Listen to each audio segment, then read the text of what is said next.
Have you ever destroyed something precious, not with your hands, but with your words? One sentence, one moment of anger, and everything you built collapsed. Now imagine this, the most powerful man in the world, Emperor of Rome, standing in the same storm you felt, betrayed, provoked, burning to speak, and yet he says nothing.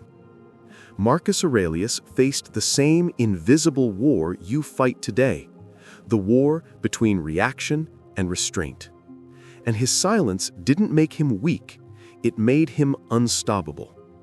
You always owned the option of having no opinion. Marcus Aurelius, Meditations. The torches outside his chamber flickered as betrayal seeped through the corridors of his palace. His generals waited for orders, his advisors demanded vengeance. But Marcus sat alone, writing in the dim candlelight, choosing stillness over speech.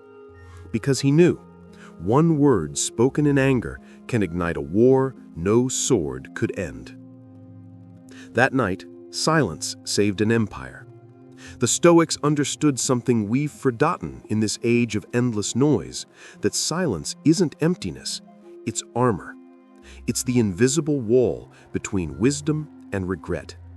Seneca wrote, "I have often regretted my speech, never my silence."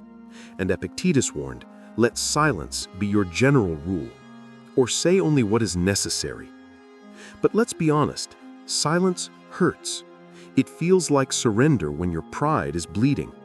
When you've been misunderstood, betrayed, or insulted, every part of you wants to defend yourself. You want to speak back, to prove your worth, to release the fire.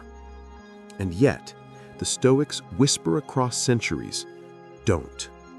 Because silence is not cowardice, it's control.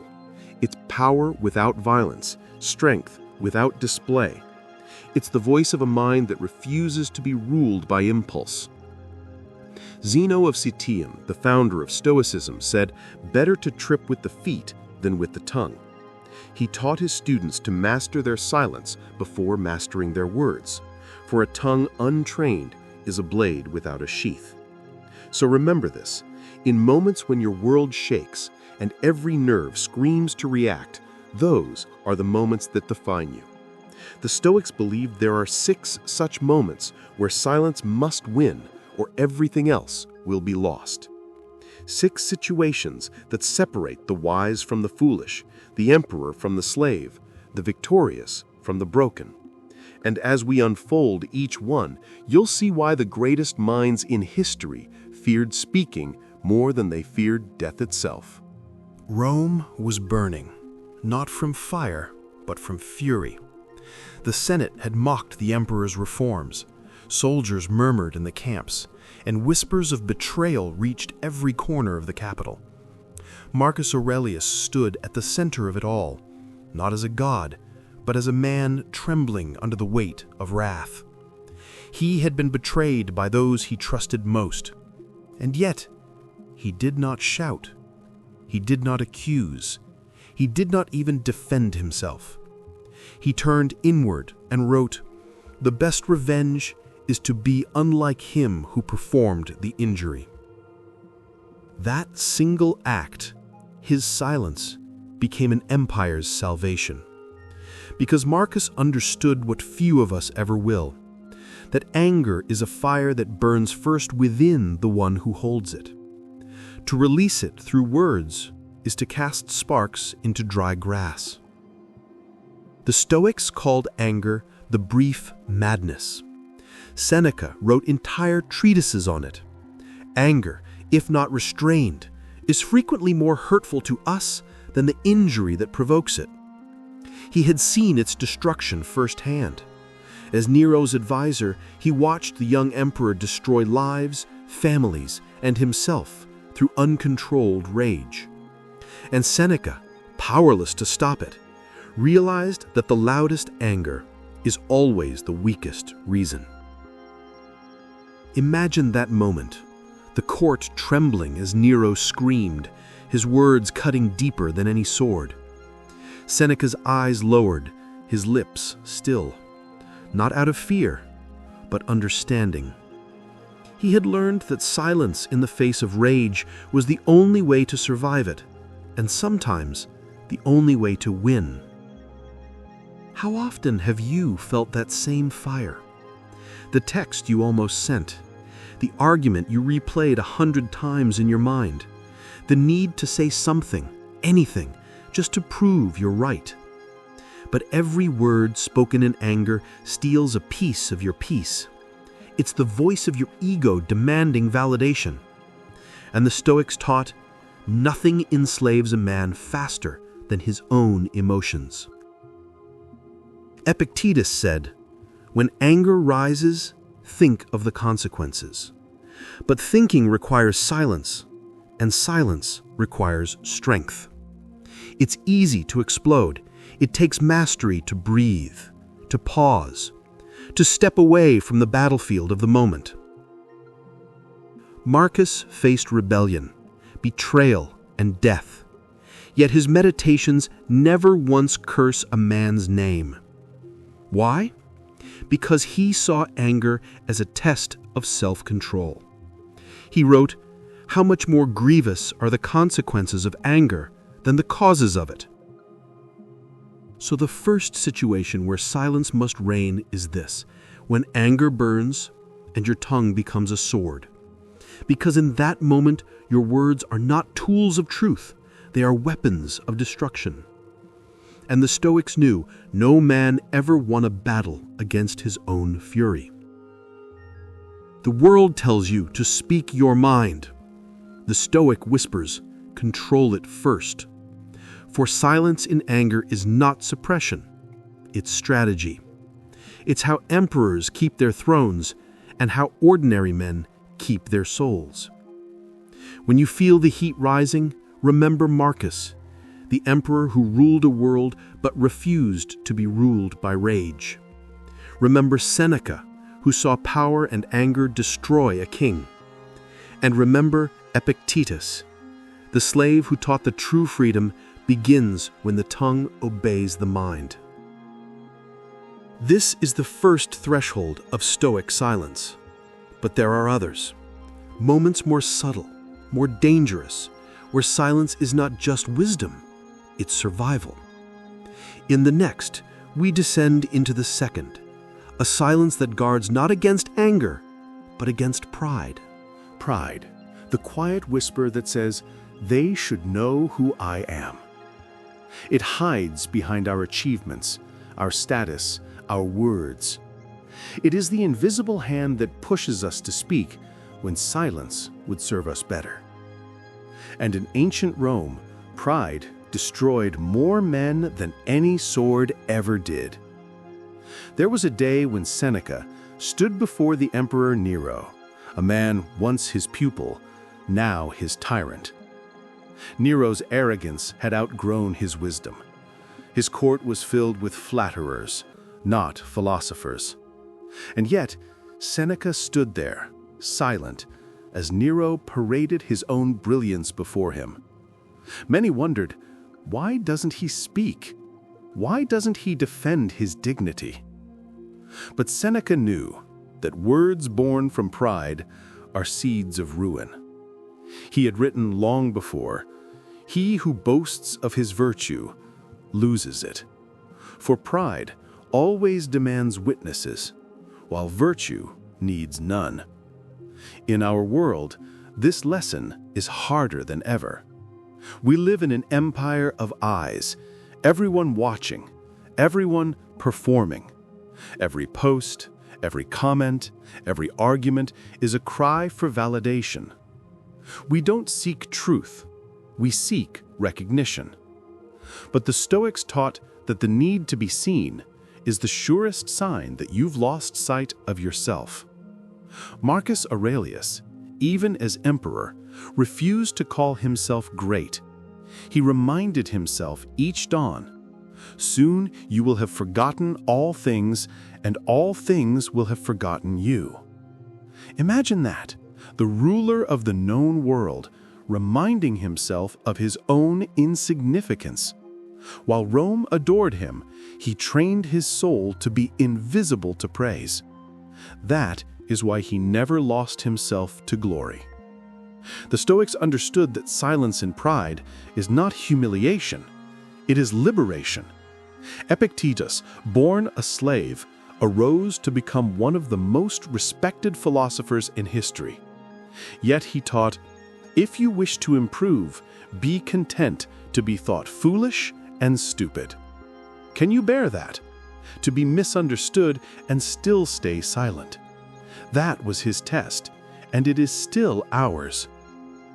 In the arenas of Rome, senators and generals fought not for justice, but for attention. Pride demanded applause. But Marcus wrote, "Does the emerald lose its beauty for lack of admiration?"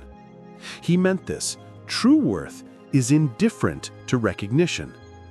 When you argue to prove your intelligence, when you interrupt to display your importance, when you defend your reputation to those unworthy of it, you lose more than you gain.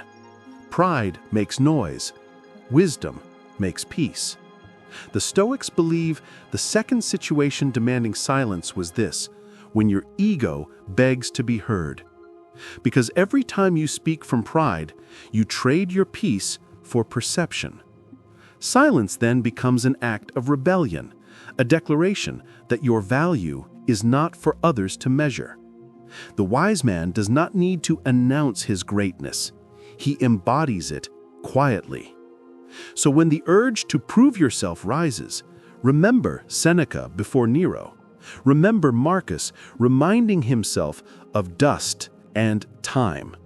Remember Epictetus, once mocked for his humility, now immortal for it. Silence in pride is not surrender, it is sovereignty. And yet, there is a third moment, more deceptive still, when silence must protect not the self, but the bond between souls. Because sometimes speaking truth too soon can destroy what only patience can heal. The truth, sharp, cold, and righteous, it can free us or it can destroy. The Stoics knew that truth is not a sword to swing at every shadow, but a flame, one that must be handled with care. In the court of Emperor Antonius Pius, long before Marcus Aurelius would take the throne, a philosopher once spoke too freely. He corrected a senator's ignorance in front of the entire assembly, not with malice, but with pride in his own learning. The room fell silent. The senator's face hardened. By dawn, the philosopher was banished from Rome. His truth was sound, but his timing was fatal. The Stoics understood that not every truth must be spoken, and not every silence is deceit. Epictetus taught, "It is better to trip with the feet than with the tongue." And Seneca warned, "Speech that wounds is worse than silence that deceives." Marcus Aurelius faced this dilemma countless times. As emperor, he saw the flaws of men daily, in his generals, his friends, even his son. But he wrote, "A man should be upright, not be kept upright." In other words, lead by virtue, not by correction. He often knew the truth, yet stayed silent until others were ready to hear it. That is the wisdom of kings and philosophers alike. We live now in an age obsessed with telling it like it is. People mistake bluntness for bravery and cruelty for honesty. But the Stoics saw this as arrogance disguised as virtue. Seneca wrote to Lucilius, "What you say should be better than silence. If not, be silent." Silence in this third situation is not weakness. It is mercy, the kind that understands the fragility of human pride. Truth can heal only when hearts are open to receive it. To speak it too soon is to drive the blade deeper. Think of Marcus writing in the dark, "You have power over your mind, not outside events." He never shouted that truth at others. He whispered it to himself, because he knew Truth forced upon the unwilling becomes tyranny, but truth lived quietly becomes light. We've all been there. The moment you know you're right, you can see the mistake, the hypocrisy, the lie. Every fiber of your being demands to correct it. But wisdom whispers, not yet. Because truth without empathy is like medicine given to a closed mouth. It heals no one. The Stoics practiced restraint not out of fear, but out of timing. They believed that silence, at the right moment, preserves harmony. Seneca compared words to arrows. Once released, you cannot recall them, but silence can still choose. This is the third silence, the silence that protects truth from becoming a weapon. It is the silence of patience, the silence that understands that wisdom is not proven in words, but in the peace that follows them. So when you hold a truth that could cut, pause. Remember Marcus in his chamber, Seneca in his letters, Epictetus in his humility. They all knew not every truth deserves an audience. Some truths bloom only in silence.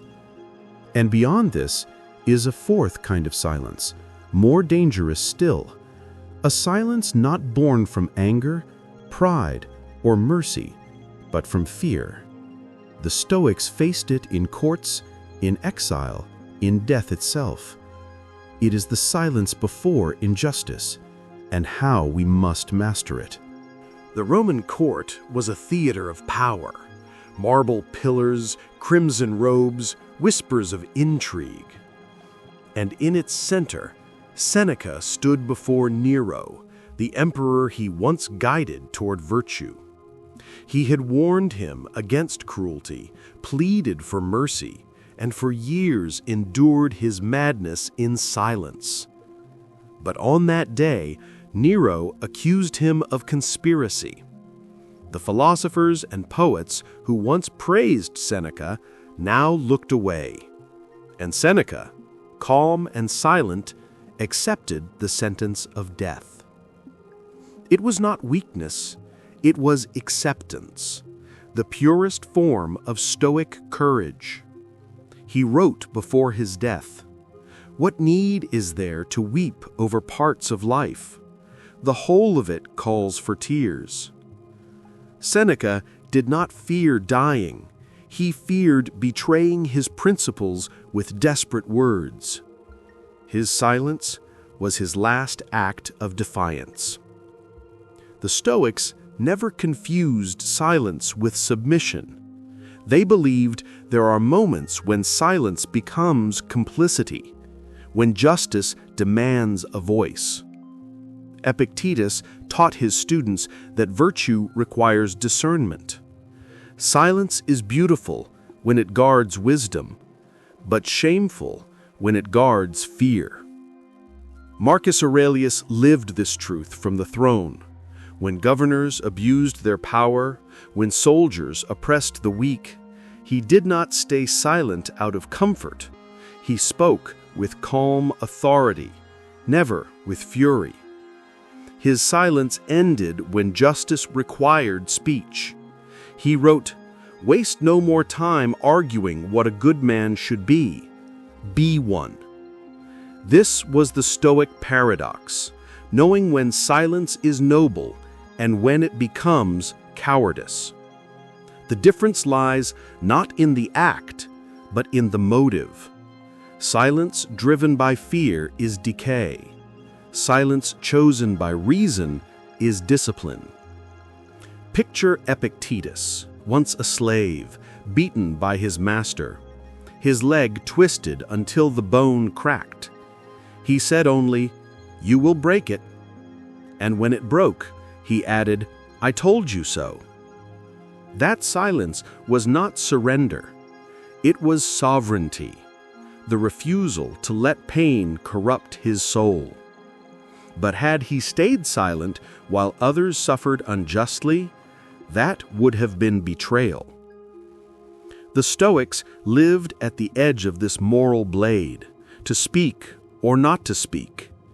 And they understood that justice without inner calm becomes another form of noise. The wise man speaks not to be heard, but because silence itself commands him to. In our own time, we face the same question. When do we speak? When silence shields the wicked, the Stoic speaks with courage. But when silence protects peace, he keeps still. Wisdom is not in the words, but in the timing of them. Seneca's death taught Rome this lesson. His calm silence was louder than Nero's entire empire. For centuries after, men repeated his name in awe, not Nero's. The emperor roared, the philosopher whispered, and it was the whisper that survived. This is the fourth silence, the silence that tests the line between fear and integrity. It asks not, will you speak, but why? Because to the Stoics, courage without virtue is chaos, and silence without virtue is guilt. So when faced with injustice, remember Seneca's final calm, Marcus's reasoned mercy, Epictetus's unbroken dignity. Their silence was never the absence of voice, it was the presence of conscience.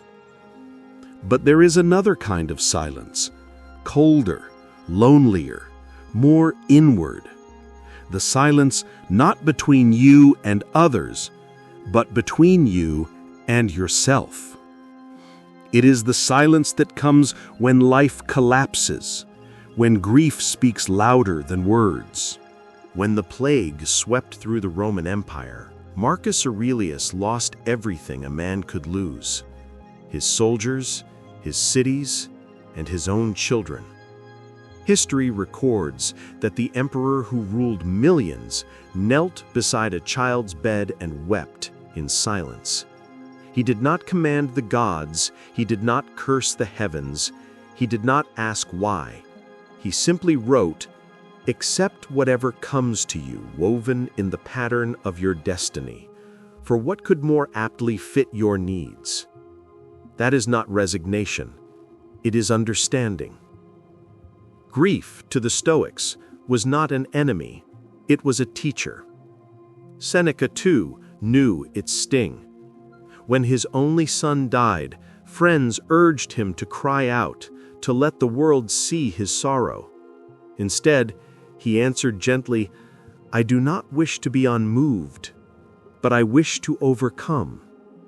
His silence was not the absence of pain, it was the presence of strength. In moments of deep loss, words lose their meaning. The Stoics believed that no philosophy can fill the void, only quiet acceptance can. They never said, "Do not feel." They said, "Do not drown." Epictetus reminded his students, "When you kiss your child, whisper to yourself, 'Tomorrow he may die.'" Not to be cruel, but to live each moment with tenderness, unclouded by illusion. We fear silence, because in it we meet ourselves, stripped of distraction, exposed to the truth that life owes us nothing. But that silence, the silence of grief, is sacred. Marcus wrote of it often, his ink soaked with loss. "Do not act as if you had 10,000 years to live." He knew that every conversation, every embrace could be the last. And so in silence he grieved, not to escape pain, but to feel it fully without being consumed. Imagine that emperor, a man the world called divine, walking through the plague-ridden streets of Rome, listening to the cries of the dying, yet speaking to no one. His silence was his prayer. His tears were his philosophy. We talk so much today about healing, as if words could undo what death has done. But the Stoics would ask, can you sit with pain without needing to name it? Can you bear the silence of loss without breaking under it? Because true strength is not pretending to be unbroken. It is allowing the heart to ache while the mind remains still. This, they said, was the fifth silence, the silence of grief and acceptance.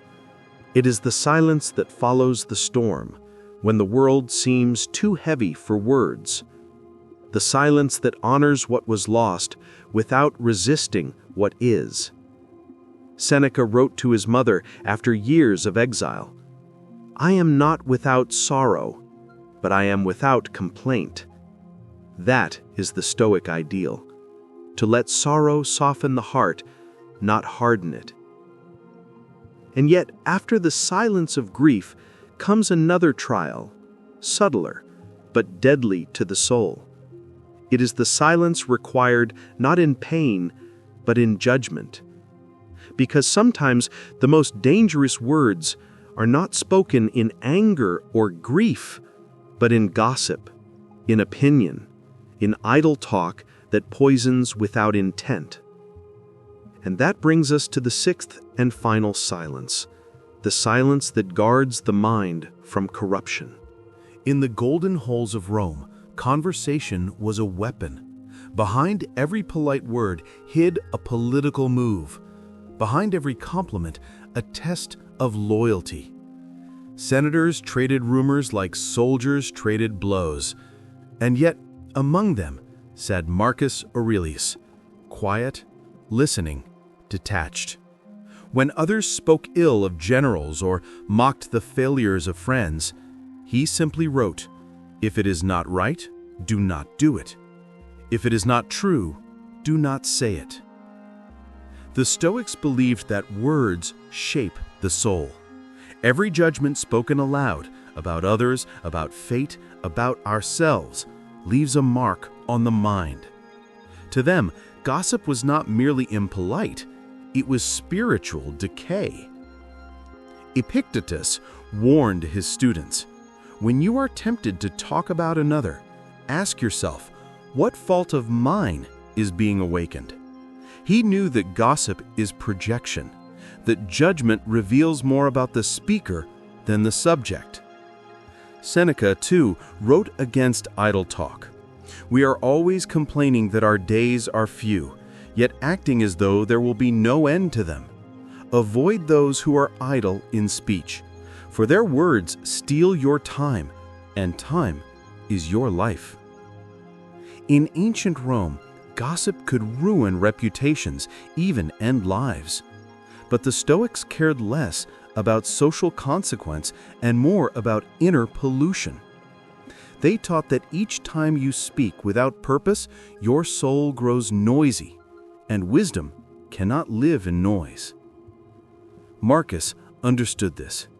Surrounded by flattery, deception, and endless chatter, he found refuge in silence. His writings and meditations were his antidote against a world addicted to words. He reminded himself daily, "Let silence and modesty be your refuge." And what of us? We scroll through endless opinions. We argue for sport. We fill the emptiness with sound, and then wonder why our minds are restless. The Stoics would say, "Because silence has left you." This sixth situation, they taught, is the subtlest and the most dangerous, when gossip and judgment tempt the mind to wander from virtue. Because to speak without thought is to betray your reason. To judge without wisdom is to blind your soul. Zeno of Citium once told a student who loved to debate, "We have 2 ears and 1 mouth, so that we may listen twice as much as we speak." In that simple observation lies a universe of discipline. Silence in this final form is not only an external act, it's an internal state. It's what allows reason to hear itself. The Stoics didn't silence their words to impress others. They silenced their minds to understand life. Imagine Marcus again, seated beneath a gray Roman sky, listening to the endless hum of a city obsessed with power and appearance. His silence was not loneliness. It was leadership of the soul. For he knew, the man who cannot be still within himself will never find peace, even in the quietest room. This is the sixth and final silence, the silence of the mind, the silence that keeps you clean when the world grows loud. But our journey doesn't end here.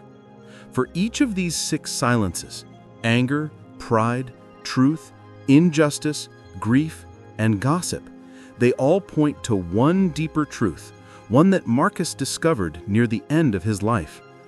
A truth about why silence was not merely a Stoic practice, but the foundation of freedom itself. Silence was never the goal of Stoicism. It was the gateway, the doorway through which the soul must pass before it can hear truth clearly. Marcus Aurelius did not stay silent merely to appear wise. He stayed silent to understand himself. Because in every silence he practiced, whether in anger, in grief, or in judgment, he was doing one thing: taking back control of his mind. The Stoics believed the human mind is like a citadel, the inner fortress that no one can breach unless we open the gates. Epictetus called it the only true kingdom a person can rule. No man is free who is not master of himself. Every time you speak without thought, you lower the drawbridge. Every time you react, you surrender the fortress. But in silence, you stand guard. Seneca wrote in one of his letters, "The greatest empire is to be emperor of oneself." When we are silent in those 6 moments, when rage burns, when pride swells, when injustice provokes, when grief overwhelms, when truth tempts recklessness, and when gossip whispers, we are not avoiding life, we are mastering it. Marcus Aurelius knew this truth intimately. During the Antonine Plague, his silence was not passivity. It was discipline. He faced what no emperor wanted to face: chaos, death, despair. And yet he never raged against the heavens. He wrote, "To bear trials with a calm mind robs misfortune of its strength." Silence to him was not emptiness, it was armor. And perhaps that is the secret behind all 6 silences. They are not escapes, they are shields. Not cowardice, but courage of the highest kind. The courage to restrain, to reflect, to endure. Because anyone can shout, but only the strong can stay still. The ancients saw silence not as weakness, but as the beginning of wisdom. Zeno, the founder of Stoicism, began his school by listening in the marketplace, saying almost nothing. People mistook his quiet for ignorance. They didn't realize he was training, mastering his impulses, learning to observe the chaos without being pulled into it. We too live in marketplaces, digital ones, filled with voices, opinions, distractions, and every time we choose silence, we reclaim something we didn't know we'd lost: our sovereignty. The Stoics would ask, what would happen if you treated every word as a promise, every opinion as a weight, every reaction as a test? They would say that silence is not about sound, it's about energy. Where your attention goes, your power flows. If you spend it on noise, you weaken. If you keep it within, you grow unshakable. This was the meaning Marcus found near the end of his life. As his empire faltered, he no longer sought to control people or events. He sought only to govern himself. His silence became his final victory, the empire within. Because the Stoics knew something that still terrifies modern minds. The quietest person in the room is the most powerful one. Not because they know less, but because they know when not to speak. And yet, even this truth hides a deeper one. The Stoics' devotion to silence wasn't just about power or control. It was about something more sacred, something eternal. It was about aligning with nature, with logos, with the order of the universe itself. To the Stoics, silence was never just about restraint. It was about attunement, the art of hearing the quiet order that governs all things. They called it logos, the rational, divine force that flows through every sunrise, every heartbeat, every breath. Marcus Aurelius wrote, "Constantly regard the universe as one living being, having one substance and one soul." And in silence, he listened for its pulse. In a noisy world, even 2,000 years ago, Marcus sought the sound beneath the sound. He understood that if one could quiet the mind, one could perceive the harmony of all existence. "Everything harmonizes with me," he wrote, "which is harmonious to you, O universe. Nothing is too early or too late for me that is in due time for you." That is what silence meant to him: surrender to order, not to chaos; acceptance, not indifference. Epictetus echoed this cosmic stillness when he taught, "Do not seek for events to happen as you wish, but wish for events to happen as they do, and your life will flow smoothly." In other words, silence is not merely keeping one's mouth closed, but keeping the heart unresistant. The Stoics believed that nature itself speaks constantly, but few are quiet enough to hear it.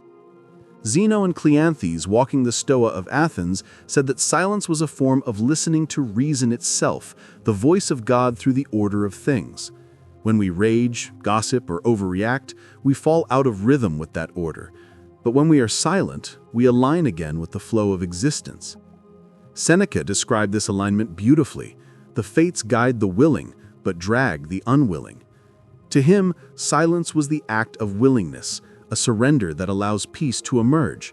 It wasn't submission, it was collaboration with destiny. Modern minds struggle with this. We want to speak, argue, control, correct. But the Stoics would say, be silent long enough, and you will notice that nature has already spoken. The sunrise doesn't explain itself. The river doesn't announce its direction.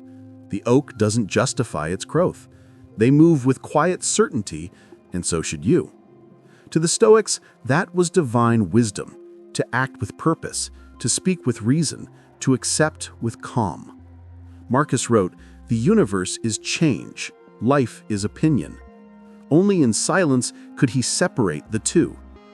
In his tent during the northern campaigns, surrounded by the restless noise of soldiers and war, he would write in solitude, his ink the sound of his own awakening. Those writings, now called meditations, are not just notes of an emperor. They are the diary of a man listening to the universe breathe. That is why the Stoics revered silence, because it was not about withdrawal, it was about return. Return to order, to nature, to the rhythm of all things. But even this sacred silence was not easy to achieve. For silence, though simple, is the rarest virtue. Why? Because the greatest noise does not come from the outside, but from within. And so, to master silence in the world, one must first master silence in the mind. Marcus Aurelius wrote, "Nowhere can man find a quieter or more untroubled retreat than in his own soul." But he didn't say this as a poet. He said it as a soldier, one who had seen real war. Because Marcus knew that the true battlefield was not fought with swords, but with thoughts. The mind, he realized, is louder than any army. The Stoics called this inner chaos the noise of opinion. It's the voice that tells you you're not enough, the whisper that keeps replaying an insult, the restlessness that feeds on what-ifs. And they knew, until you silence that noise, you can't hear truth.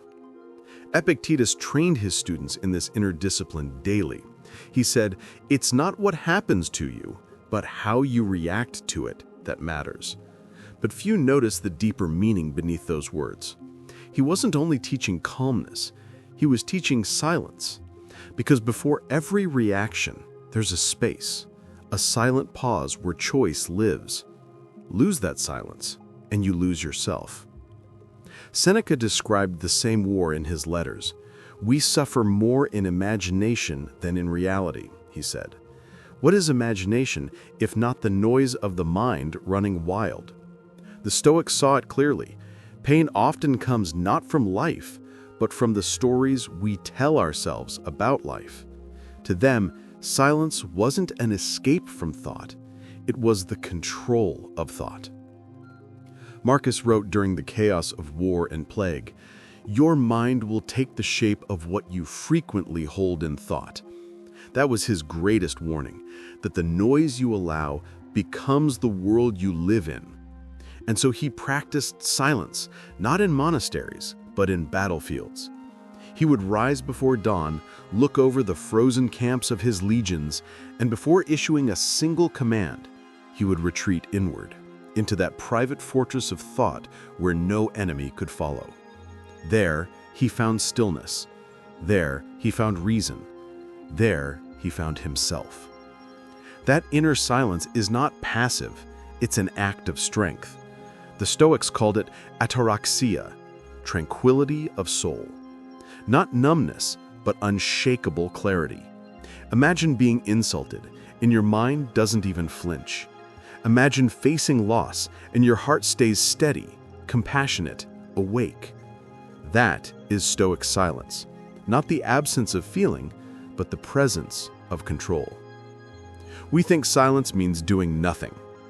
The Stoics knew it meant mastering everything. To sit quietly when the mind is screaming, to breathe while fear claws at you, to listen while pride burns to speak. That's not weakness, that's empire. Because the man who rules his mind rules his world. Epictetus would say to his students, if someone succeeds in provoking you, remember that your judgment is what provoked you. He wasn't mocking them, he was showing them their power. The noise outside is nothing. The real noise is within. To conquer that inner noise, the Stoics practiced daily reflection, journaling, meditation, stillness at dawn and dusk. Marcus used his diary as a shield. Seneca wrote letters to train his own soul.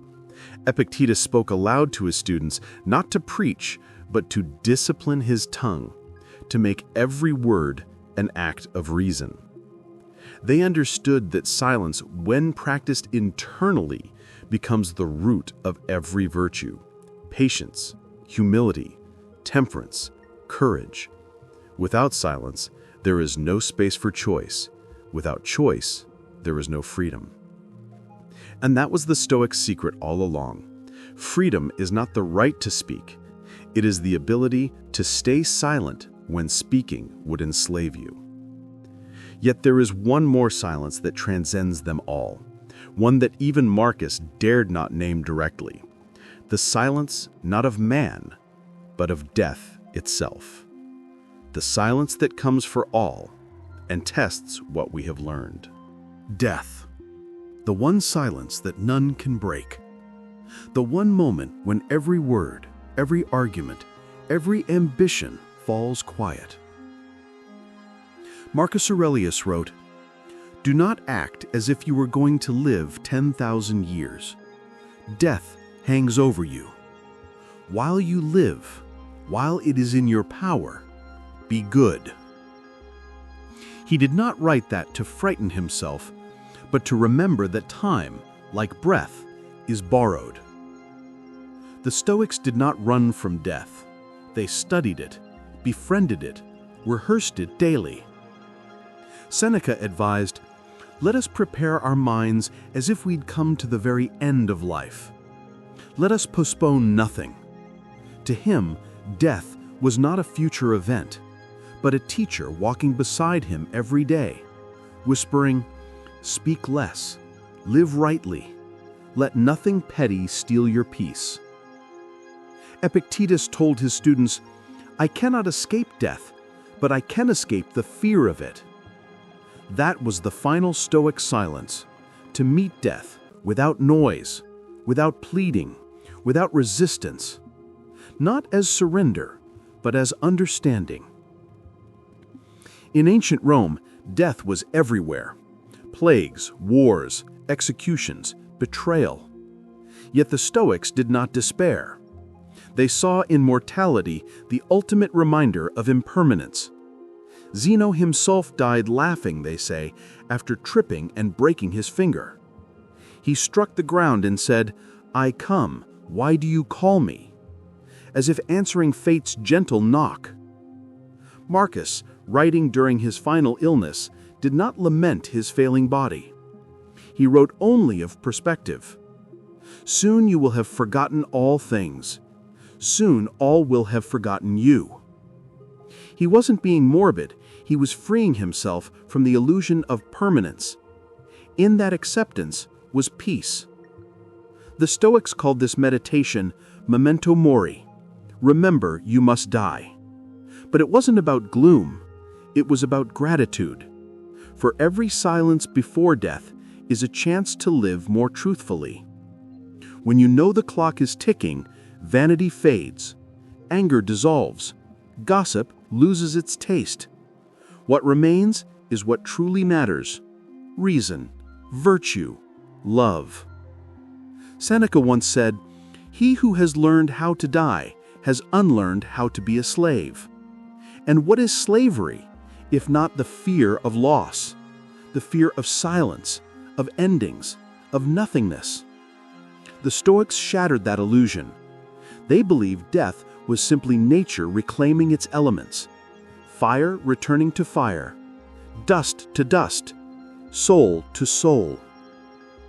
So when the moment came, they met it calmly, some with humor, some with prayer, all with silence. Because to them, death was not a punishment, it was punctuation, the quiet closing of a life lived in harmony with reason. Marcus Aurelius faced his own death as he faced his life, with reflection, dignity, and silence. His last recorded words were not to an army or to the Senate, but to his own heart. "Go to your rest, O soul." That is the final silence, not the end of life, but the fulfillment of it. But the Stoics left us one last challenge. For silence in death means nothing if we cannot live in silence while alive. They believe the true measure of a man is not how he dies, but how he endures the noise of living. And so the final question remains: how can we, in our modern chaos, live as they did? How can we bring the sacred art of Stoic silence into the noise of our world today? Marcus Aurelius ruled an empire, but you today rule something far more relentless: your attention. In every moment, you are assaulted by notifications, opinions, arguments, endless invitations to react. And yet the Stoic challenge remains the same. Can you be still while the world screams? The Stoics lived in marketplaces filled with gossip and ambition, not so different from our digital ones. Zeno walked through Athens, observing merchants shout over prices, citizens debate, slaves beg, philosophers argue. And yet he stayed silent, studying the noise without letting it consume him. That's how Stoicism was born, from silence in chaos. Seneca would recognize our age instantly. He wrote, "No man can concentrate on both literature and life. Replace literature with screens, and it becomes prophecy." He warned that constant distraction breeds restlessness, and restlessness breeds misery. To him, silence was medicine, a detox of the soul. Epictetus taught his students that noise is not just external, it's internalized. Every time we react to something trivial, we feed the storm within. He would say to modern minds, you carry your own tyrant with you, the need to speak, to argue, to prove. Silence then becomes rebellion, a form of resistance against the culture of reaction. When Marcus Aurelius wrote, "The soul becomes dyed with the color of its thoughts," he was warning us, what you consume becomes what you are. Every tweet, every argument, every anxious replay of the day, it stains you. The Stoic silence is the cleansing, the return to neutral, the washing of the mind in calm observation. Imagine living one day as Marcus did. When anger rises, you say nothing. When pride whispers, you stay quiet. When chaos calls, you breathe. You don't retreat from the world. You simply choose not to be moved by its noise. That is modern Stoicism, not escapism, but elegant detachment. And the irony? The quieter you become, the louder your presence grows. Because silence is magnetic. People feel it. The calm one in the storm commands without commanding. The one who listens holds more power than the one who speaks. Seneca wrote, "It is a great thing to know when to be silent." Today, it is revolutionary. But this silence must be practiced deliberately, not as avoidance, but as mastery. Turn off the noise, sit alone, ask nothing of the moment, and listen. Because beneath the static of life, you'll hear something deeper, your reason returning home. The Stoics would tell us that the modern world has mistaken volume for value, but wisdom has always spoken in whispers. Marcus, were he alive today, would not have a Twitter account. He would have a journal. Seneca would not chase arguments online. He would write letters to friends about time. Epictetus would not teach through shouts. He would teach through silence, through example. Their philosophy endures because truth needs no noise. And so, in our age of endless talking, perhaps the most stoic thing we can do is to stop. Stop performing, stop proving, stop reacting. And remember, the most powerful man is not the one who speaks, but the one who chooses not to. Because in silence, all truth returns. But even now, as we approach the end, one mystery remains unresolved. Why did Marcus Aurelius, the philosopher king himself, write in silence every night? Why did he never publish his words, never seek an audience, never defend his thoughts? Perhaps the answer lies not in what he wrote, but in why he wrote it. Picture it, a dim tent, somewhere on the frozen frontier of the Roman Empire. Outside, soldiers sleep in the snow. Inside, an emperor sits alone. No audience, no court, no applause. Just a man, a lamp, and silence. His hand trembles slightly as he writes words not for history, not for others, but for his own soul. Those words would one day be called meditations, but to Marcus, they were never a book. They were conversations with his conscience, written in the only voice he trusted, silence. He could have spoken to advisors, generals, philosophers, but he knew their words would only echo the noise of the world. So he turned inward. He wrote not to express himself, but to purify himself. In the quiet of night, he performed what the Stoics called prosoche, attention to the present moment. He reminded himself daily, "You have power over your mind, not outside events. The happiness of your life depends on the quality of your thoughts. Waste no more time arguing about what a good man should be. Be one." Every line was a duel against his own weakness. Every silence between sentences was a victory. Marcus's journals were not written for readers. That's what makes them sacred. He wasn't performing philosophy, he was living it. He spoke to no one because he needed no validation. In his silence, he became his own teacher, his own confessor, his own emperor.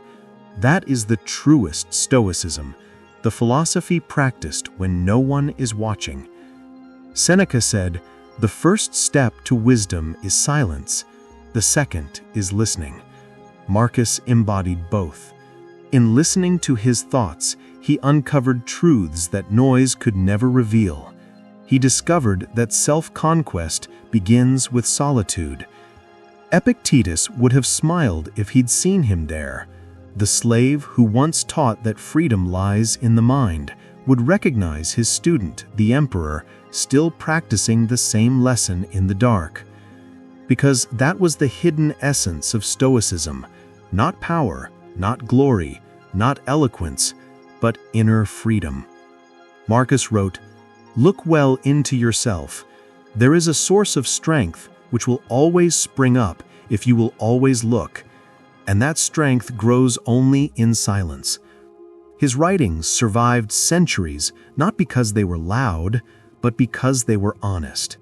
In every line, you can feel a man standing at the edge of his mortality, whispering to himself, "Hold fast, do not be carried away by noise." He faced storms, betrayal, loss, plague, war, and yet every night he chose the same response: stillness.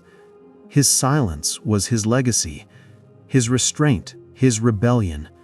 And though his words are now read by millions, their origin remains untouched, a private act of stillness forever echoing in eternity. Because Marcus never wrote to change the world, he wrote to change himself, and in doing so, he changed us all. That is the power of silent integrity, the kind that speaks louder than words, even across 2,000 years. But one question remains: what do we do with this inheritance? What does Stoic silence mean for us, the ones still living amid the noise? For that, we turn to the final reflection, the closing of all loops, and the unveiling of the Stoic truth that binds every silence into one eternal law. In the end, all Stoicism returns to one truth: that silence is not emptiness. It is power contained. It is peace earned. It is wisdom waiting to speak only when necessary. Marcus Aurelius, Seneca, Epictetus, 3 men, 3 lives, 1 philosophy. Each walked through chaos and found the same answer: the less you speak, the more you hear. The more you listen, the more you understand. And the more you understand, the less you need to speak. Marcus ruled the greatest empire on earth, yet his greatest strength was not his command of armies, it was his command of himself. He wrote, "Be like the cliff against which the waves continually break, but it stands firm and tames the fury of the water around it." That is silence, not retreat, but resilience. Seneca lived surrounded by luxury, intrigue, and politics, yet he said, "It is not that we have a short time to live, but that we waste much of it." His silence was not withdrawal from life, it was preservation of it. Epictetus was born a slave, yet he taught kings. He had no possessions, no freedom, and yet his mind was unshakable. When asked the secret to his peace, he said, "When we are hindered or disturbed, let us never blame others but ourselves." That is silence. From emperor to slave, all paths of Stoicism lead to this: master yourself, and you master the world. And mastery begins not with action, but with observation, not with words, but with stillness. Because silence to the Stoics was not passive, it was the highest form of activity. The art of waiting, of choosing, of responding with purpose rather than reacting with impulse. They understood what we have forgotten, that noise is easy, but silence is strength. Every time you hold your tongue when anger rises, you build a fortress. Every time you listen instead of boasting, you earn wisdom. Every time you accept what you cannot change, you align with nature itself. This is the eternal law of Stoic silence. When you do not waste words, you do not waste life. Marcus's voice may have faded 2 millennia ago, but his silence endures in every person who chooses calm over chaos, reason over reaction, virtue over vanity. Look around today. Everyone is shouting, performing, arguing, but the Stoic stands still, like a mountain among wind. He does not seek to win the argument, he seeks to win himself. Because silence is not the absence of sound, it's the presence of control. Seneca once said, "If one does not know to which port one is sailing, no wind is favorable." Silence is the compass. It is how you find your port again, your inner direction amid the noise. So remember this. When anger burns, when pride blinds, when grief crushes, when truth tempts recklessness, when injustice provokes, when gossip calls, stay silent. Not because you are weak, but because you are wise. The Stoics were not gods. They were human, flawed, emotional, and mortal. But they learned that silence is the bridge between who we are and who we could be. It is the space where reason lives, where character grows, where peace begins. And so as the final silence falls, not of defeat, but of understanding, listen closely. The world is loud. The mind is louder. But beneath both, there is something timeless, waiting to be heard. That, the Stoics said, is the voice of nature, the whisper of the universe reminding you, be still. You are already enough.